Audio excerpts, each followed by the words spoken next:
Anthony Morel, bonjour Anthony. Bonjour Jean-Jacques.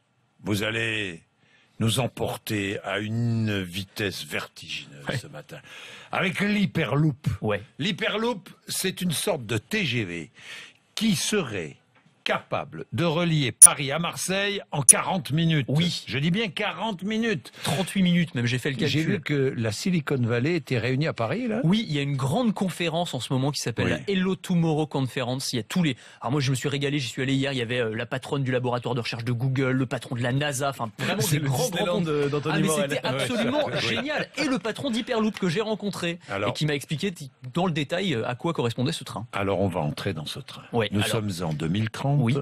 Nous entrons dans un train un peu particulier. Ouais. Notre voiture prend la forme d'une capsule cylindrique. Une capsule cylindrique qui est placée dans un tube dans lequel elle va avancer à très haute vitesse. Pas au début. Au début, vous allez croire que vous êtes dans un train normal. On va commencer 100 km/h, 200 km/h, 300 km/h. Jusque-là, on connaît 500, 600 km/h, 1220 km/h en vitesse de pointe dans les lignes droites pour cette Hyperloop. Alors quand je dis que c'est un train, c'est un abus de langage parce que c'est pas vraiment un train. En réalité, c'est un véhicule un peu spécial qui va circuler sur des coussins d'air pressurisés et dans un tube à basse pression. Dans ce tube, il y a presque pas d'air et donc il n'y a pas de friction, il n'y a pas de frottement et ce véhicule va pouvoir avancer comme ça à toute vitesse.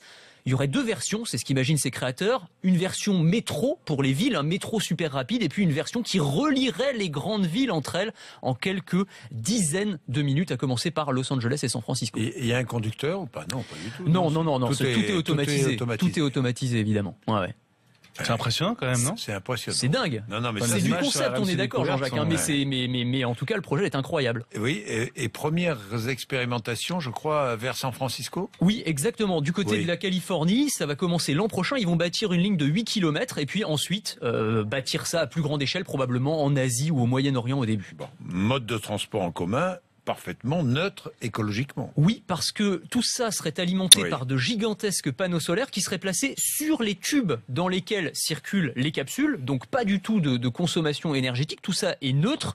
Et l'autre avantage, c'est que ça coûterait pas très cher, 20% du prix d'un billet de train pour prendre cette Hyperloop. C'est-à-dire que Ce en sera en gros, plus moins cher que le train. ce sera beaucoup moins cher. En fait, ils ont un modèle low cost, un peu comme les compagnies aériennes low cost, c'est-à-dire qu'ils vous vendraient sûrement des 40 services à minutes. l'intérieur du train, mais le billet lui-même coûterait moins cher et donc on pourrait prendre ça comme un métro plusieurs fois Mais par jour. ce n'est pas de la science-fiction parce qu'il y a plusieurs centaines d'ingénieurs qui travaillent sur ce projet. Oui, il y a 350 ingénieurs qui travaillent De haut aujourd'hui niveau, sur le ouais. projet. Dont certains Français, je Dont crois. certains Français, et ils en cherchent plus des Français. C'est ce que m'a dit le patron d'Hyperloop hier. Il m'a dit, si vous êtes ingénieur, que vous êtes intéressé, contactez-nous. On cherche des ingénieurs et des ingénieurs français. Vous savez qu'on a des ingénieurs de très haute qualité. Et donc, ils en Très cherchent. recherchés dans Très le monde. recherchés, évidemment. Il faut dire quand même, rendons à César ce qui est à César, que cette Hyperloop, l'idée de base, elle a germé dans le cerveau d'Elon Musk. Vous savez, c'est cet Oui. entrepreneur génial, le nouveau Steve Jobs, disent certains. Et donc, Elon Musk, il n'a pas le temps de faire tout ça. Donc, il a délégué. Et donc, on a des startups qui sont en train de concrétiser ce projet avec des premiers essais à partir de l'an prochain. Extraordinaire.